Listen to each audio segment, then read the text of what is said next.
hair down for a video? If you asked if this is the first time I'd shower in a week, I wouldn't be able to answer because I don't know. Let's not think about that. I feel like we're having to make more and more of these videos because just last night I got another email from Amazon. So we're gonna make some coffee again because I guess that's what we do on this channel when we get a scary email from Amazon. Just to take some of the edge off, and because I didn't get to sleep last night till like 1:30. My first thought was, oh crap, this is another IP claim, or maybe it was someone that wasn't actually Amazon, because let me show you how the email pops up on my phone. It just says no replies, appeals at Amazon.com, notice policy warning.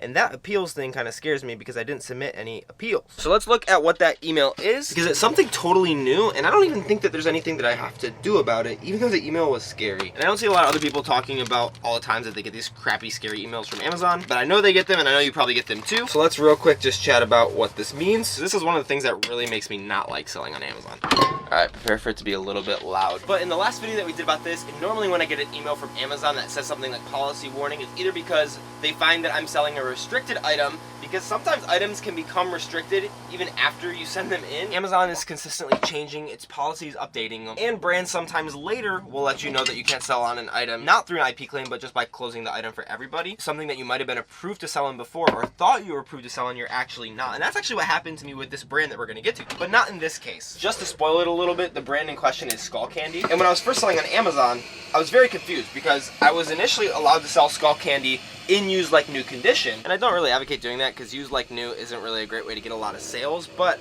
I was selling them, and then about 2 months after I started sending that stuff in, all of my Skull Candy stuff just went into my stranded inventory. And it was because I didn't actually have approval to sell it. It was weird because it wasn't gated before, but then they put on a gate to the listing, so I then had to get ungated. Luckily later I got ungated to sell it new. But unfortunately, let's read this email to see what happened. It says, hello, we have corrected some of your listing. Wait a second.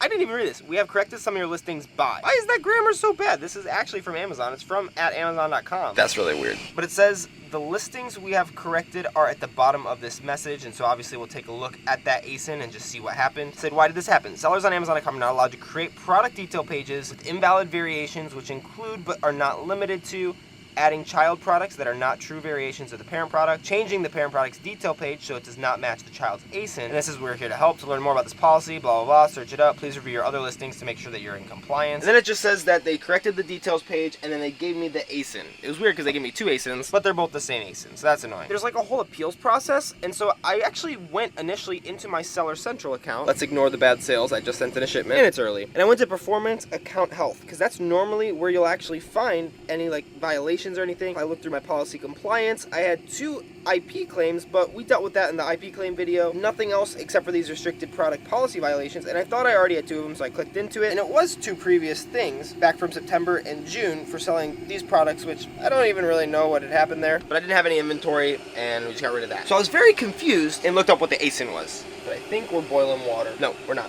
We might actually be able to get this video done before the water boils. And don't worry, I did get new coffee. All right, so let's quickly look up what that ASIN was to see if maybe that gives us a better idea of what's going on. And so I searched up the ASIN, and it's these Skull Candy headphones. I've sold these a bunch before, mostly from Ross. They're Skull Candy Inked Plus in-ear earbuds, mint. And I honestly thought that I had done something wrong when I was sending in my shipment, because I sent in a green-colored Skull Candy thing, but it was a totally different product. And this is from a while ago. It says that I have 0 available, but we'll check on that because it's a blue 0 instead of a black 0 to see where my stuff is, because it might just be in researching. Oh, shoot. Oh, no, that's gonna be so hot. Oh, shoot.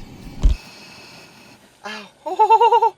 I think I overfilled that a little bit. Looks like I was a bit wrong about getting everything done before the water boiled. That boils very quickly and burned my hand because it's boiling water on it. Ow. What was I talking about? Oh yeah, so I was honestly pretty confused because I didn't change anything on the detail page. I rarely touch detail pages of ASINs, but the problem is a lot of people sell these same listings and anybody can change the detail page. It has to get approved normally, but if something like that does happen, since you're selling on the listing, you might be in trouble because you're on a listing that has had some sort of violation on it. And I've had it happen before. Here, I'll show you one other example. This is something that I should honestly just probably fix, but I sell these kind of hook assortments, and someone just completely changed the picture to something that is not related. Yeah, look at this. So this is a treble hook assortment, and for some reason there's like Lysol in the picture. So it might be that someone hijacked that other Skull Candy listing, but everything on the listing looked normal when I looked at it. Here, I'll show you, but I'm gonna have to finish this first because I have to boil some more water to make sure the coffee's all good. Because it's so hot, sometimes you gotta get your chopsticks out to push the coffee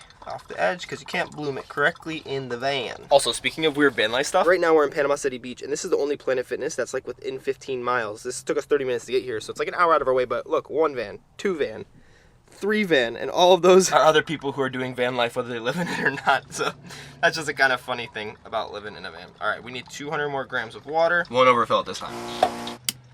Okay, back to the product page. I'm just gonna click into the listing first just to make sure everything looks normal on it. And we'll see it's the same thing, Skull Candy inks, lots of ratings and reviews. It's a little bit lower of a price than it normally is, but I'm still able to make like 50 or 60% on it. But it looks like there's no more parent ASIN. It's just this guy. I'm wondering if we just search up Skull Candy Inks Plus real quick. Okay, here's one. Interesting, this one doesn't have a parent ASIN either. Check one more. Yeah, no parent ASIN for that one either. So it might be that someone tried to add a parent ASIN for all of them, which might be a good idea because then people can buy different colors, but I don't mind that they're separate. They all have a ton of reviews and I've sold all of them that I've sent in. But I checked that, everything looked pretty normal on it. There's no like weird changes. And so going back into manage inventory, the next thing that I always recommend people do is to click this little SKU number right here. This is auto-generated from Inventory Lab for me, but this gives you so much information about your product. And I'm constantly getting questions about this. And before you ask any questions on this channel about your inventory, like if something isn't available, just go check that first. I don't mind if you ask the question, but it would save you a little bit of time before I respond to you if you just clicked into that, and I'll show you why in a second, because most of the questions I get are, why is my listing there but it says it's not available? And that can all be answered on this page if you just know how to look at it. I really hope this coffee's good. 753, you're there. All right, so on this page, there's a bunch of really important stuff. First off, it's gonna say your units ordered, last 7 days, 2 for me, because my stuff got in,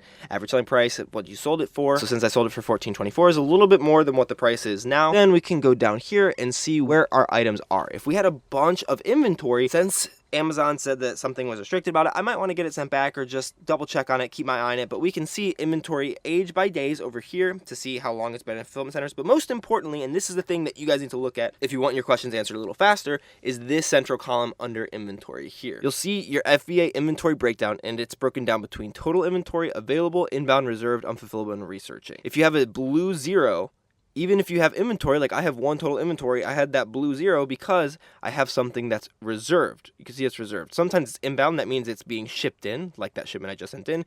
If it's available, you don't really have to worry about it. Unfulfillable means a customer returned it and it's damaged, so it's not gonna be able to be sold. And researching happens sometimes when they're trying to find an item, or if someone submits an IP claim that's a counterfeit IP claim without a test buy, then it'll go into researching because Amazon's gonna kind of double check to see if it is counterfeit, but for some reason they don't reinstate your listing even if they find out it's not. Reserved down here is a subcategory. If you have inventory in reserved, you can look why it's reserved. Either for customer order, which is where mine is because someone just bought it, it's in my pending orders. After Amazon ships it out, then I won't have any inventory.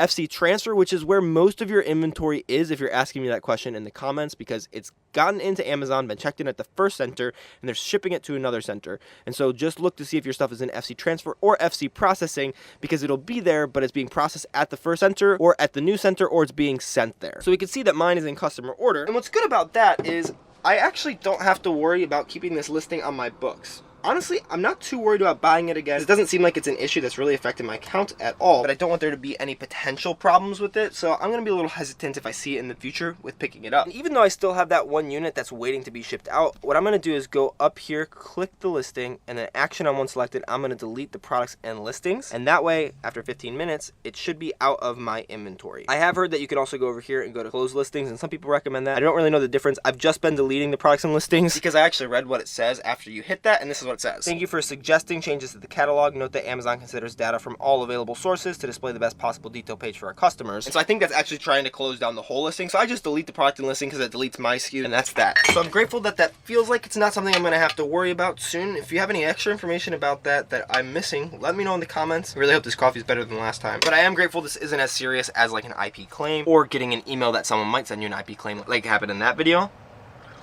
That coffee is much better than before. See you tomorrow.